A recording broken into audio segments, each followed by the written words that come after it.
BBC News at 10 now with Clive Myrie.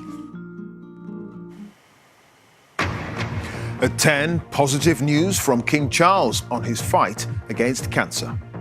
Thanks to early diagnosis, effective intervention and adherence to doctors' orders, my own schedule of cancer treatment can be reduced in the new year. In the recorded message, he also urged people to take up offers of cancer screening, saying early detection is the key that can transform treatment journeys. Hello to you. King Charles says his cancer treatment will be reduced in the new year thanks to early diagnosis, effective intervention and adherence to doctors' orders. He was speaking in a recorded message and said this milestone is both a personal blessing and a testimony to the remarkable advances that have been made in cancer care. The news that he's responding well to treatment is the biggest update on the King's health since he revealed his diagnosis back in February last year. But he did highlight the fact that millions of people are not up to date with their NHS cancer screening. More on that to come, but first, Daniela Ralph has our top story tonight on a very personal announcement from the King. The King was last on public duty on Wednesday, an Advent service at Westminster Abbey. Royal engagements have been combined with weekly cancer treatment for close to 2 years. We have a very special broadcast tonight from His Majesty King Charles. But in a personal message delivered as part of Channel 4's Stand Up to Cancer fundraiser, the King revealed his treatment was being scaled back. Today, I am able to share with you the good news that thanks to early diagnosis, effective intervention and adherence to doctors' orders, my own schedule of cancer treatment can be reduced in the new year. This milestone is both a personal blessing and a testimony to the remarkable advances that have been made in cancer care in recent years. Testimony that I hope may give encouragement to the 50% of us who will be diagnosed with the illness at some point in our lives. After being diagnosed with cancer in February 2024, the King withdrew from public duties for several weeks. His first engagement back was with cancer patients at a London hospital. But Buckingham Palace did not want his diagnosis to dominate his work. Cancer-related visits came occasionally with a focus on patients. But do they allow you a tiny dram of whiskey occasionally? Here? Yes. No, you see. I knew I should have brought one. The King's message about his own treatment is both personal and campaigning. His diagnosis came early. He's now urging people to take up all offers of cancer screening. This December, as we gather to reflect on the year past, I pray that we could each pledge, as part of our resolutions for the year ahead, to play our part in helping to catch cancer early. Your life, or the life of someone you love, may depend upon it. This is the most direct the King has been in discussing his own condition. The palace says he now moves to what they call a precautionary phase of treatment.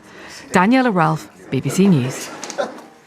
More from Daniela in a moment, but 1 in 2 people in the UK will develop some form of cancer in their lifetime. Survival rates are improving. However, the King chose to highlight that at least 9 million people are not up to date with cancer screening. Well, Fergus is here with more on that. Fergus. Thanks, Clive. Well, cancer touches the lives of every family in the UK. There are 385,000 new cases of cancer every year. Half of those diagnosed will survive cancer for 10 years or more. That means there are nearly 3.5 million people living with cancer in the UK. Early detection is a key to improved cancer outcomes. Yet the King said many people are not coming forward for screening. I am told people avoid screening because they imagine it may be frightening, embarrassing, or uncomfortable. If and when they do finally take up their invitation, they are glad they took part. A few moments of minor inconvenience are a small price to pay for the reassurance that comes from most people. There are 3 national cancer screening programmes in the UK: breast, bowel and cervical. The NHS estimates these save 10,000 lives a year. Breast screening for women aged 50 to 70 who are offered mammograms every 3 years. Bowel screening for people aged 50 to 74, a home test which every 2 years which looks for blood in poo. And cervical for women aged 25 to 64, offered every 5 years. Tests for HPV, a virus which causes 99% of cervical cancer cases. The NHS is slowly rolling out a lung screening programme for smokers and ex-smokers aged 55 to 74. But it's estimated that at least 9 million people are not up to date with screening. Stand Up to Cancer has launched a nationwide screening checker so that people can easily see if they're eligible.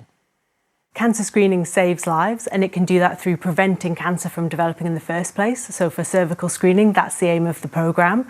Whereas for bowel and breast screening, it's spotting those cancers at an early stage where we know that people have a much better chance of survival and they have better treatment options available to them.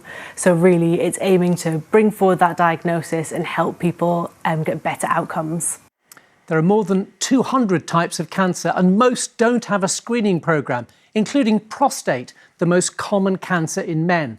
Last month, a group of experts, the National Screening Committee, said it would do more harm than good and suggested only those with rare genetic mutations be screened.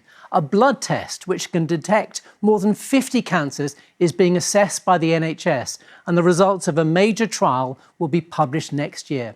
More than half of all cancers are diagnosed early, but the ambition is that will rise to 3/4 by 2028. Clive.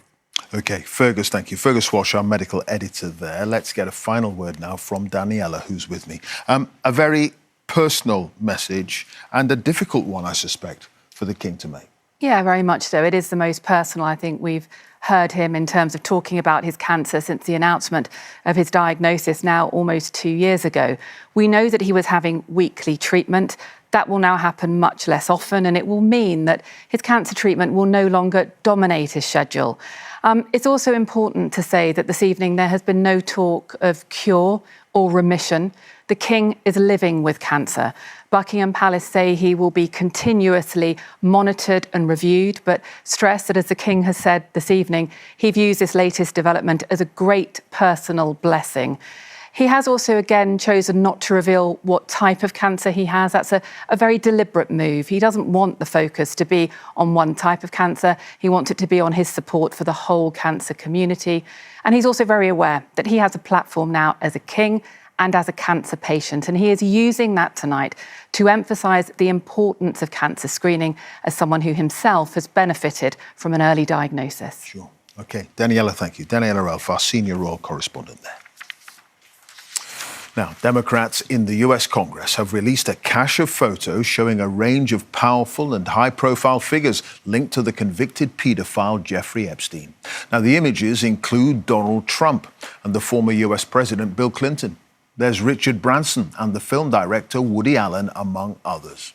All have strongly denied any wrongdoing in relation to Epstein, and the released images do not depict misconduct.